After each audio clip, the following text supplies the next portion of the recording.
मैं इस वीडियो को शुरू करूं, मैं आप सबको एक बात बताना चाहता हूं कि आप इस वीडियो को पूरा ज़रूर देखिएगा, नहीं तो आप इस वीडियो का गलत मतलब भी निकाल सकते हैं। तो चलिए वीडियो को शुरू करते हैं एक कहानी से, ताकि मैं आगे जो आपको बताने जा रहा हूं उसको आपको समझने में आसानी होगी। तो चलिए कहानी को शुरू करते हैं। बहुत समय पहले की बात है, एक बहुत महान संत हुए थे जिनका नाम था ज्ञान भट्ट। उनके दो शिष्य थे, एक का नाम था कर्म भट्ट और एक का नाम था भाग्य भट्ट। एक दिन कर्म भट्ट और भाग्य भट्ट के बीच में बहुत बड़ी बहस छिड़ गई कि कर्म बड़ा है या भाग्य। कर्म भट्ट कर्म को बड़ा मानता था, लेकिन भाग्य भट्ट भाग्य को बड़ा मानता था। बहस इतनी बढ़ गई कि उन दोनों को अपने गुरु के पास जाकर के इसका उत्तर मांगना पड़ा। उनके गुरु ज्ञान भट्ट ने उन्हें कहा कि मैं इसका उत्तर तुम्हें ज़रूर दूंगा, अगली सुबह तुम दोनों मुझे मेरी कुटिया के आगे मिलना। ऐसा कह करके ज्ञान भट्ट ध्यान लगाने को चले गए। अगले दिन सूर्य उदय होने के बाद कर्म भट्ट और भाग्य भट्ट अपने गुरु की कुटिया के आगे खड़े हो गए। जब उनके गुरु अपनी कुटिया से बाहर आए, तब उन्होंने अपने शिष्यों को एक बहुत ही गहरे अंधेरे कमरे में बंद कर दिया। उस कमरे में रोशनी की एक किरण भी नहीं दिख रही थी। एक दिन बीता, 2 दिन बीता, उन दोनों की भूख और प्यास से हालत खराब हो गई थी। भाग्य भट्ट ने सोचा, जो मेरे प्रारब्ध, जो मेरे भाग्य में लिखा है वो तो होकर के ही रहेगा, उसको तो मैं बदल नहीं सकता, तो मैं चलो राम नाम ही जपता हूँ। ऐसा सोच करके भाग्य भट्ट राम नाम जपना शुरू कर दिया।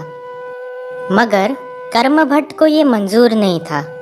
उसने सोचा, मुझे कर्म करना पड़ेगा, नहीं तो मैं तो भूखा ही मर जाऊंगा। तो वो खड़ा हो गया और उसने उस अंधेरे कमरे में खाने पीने की तलाश शुरू की।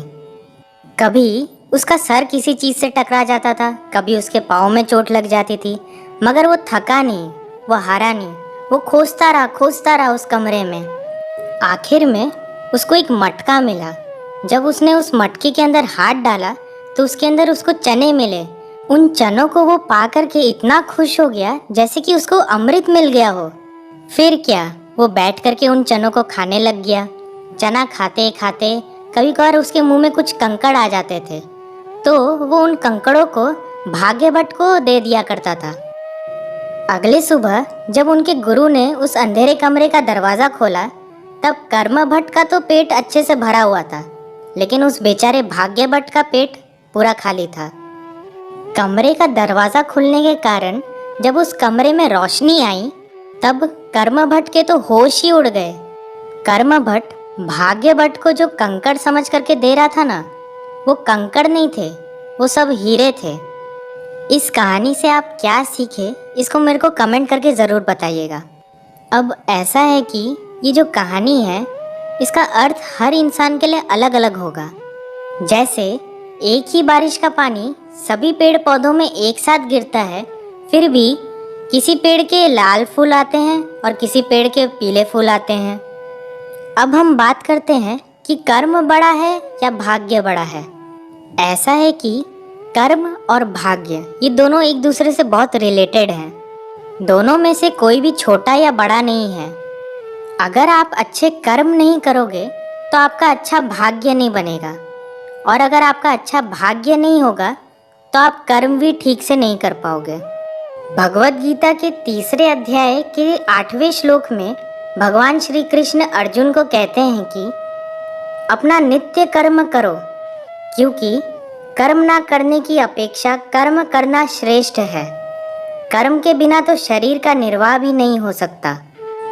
मैंने आपको अभी जो कहानी सुनाई थी, उसमें भी कर्म भट्ट हो चाहे भाग्य भट्ट हो, दोनों को तो कर्म करना ही पड़ा।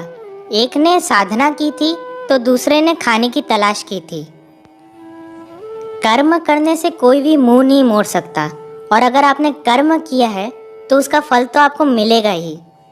मगर आप में से कुछ लोगों का ये प्रश्न हो सकता है कि भाग्य भट्ट को इतना बड़ा फल क्यों मिला। इसके रिलेटेड भगवत गीता में 18वें अध्याय के 66वें श्लोक में श्री कृष्ण अर्जुन को कहते हैं कि संपूर्ण धर्म का आश्रय छोड़कर तू केवल मेरी शरण में आ जा, मैं तुझे संपूर्ण पापों से मुक्त कर दूंगा। चिंता मत कर। अब इस वीडियो के हम कंक्लूजन के बारे में बात करते हैं। कर्म या भाग्य दोनों में से कोई भी बड़ा या छोटा नहीं है। सक्सेस पाने के लिए कर्म और भाग्य ये दोनों चाबियों की आपको ज़रूरत पड़ेगी।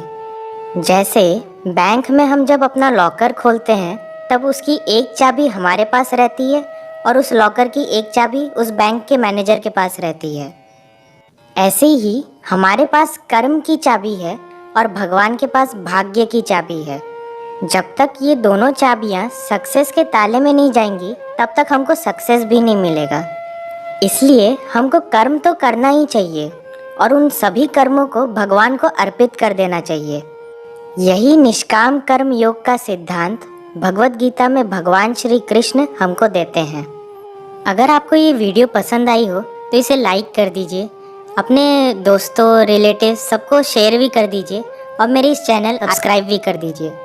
आगे आने वाली वीडियो में मैं आप लोगों के पास और एक कहानी और उससे जुड़ा हुआ भगवत गीता का ज्ञान लेके फिर आऊँगा।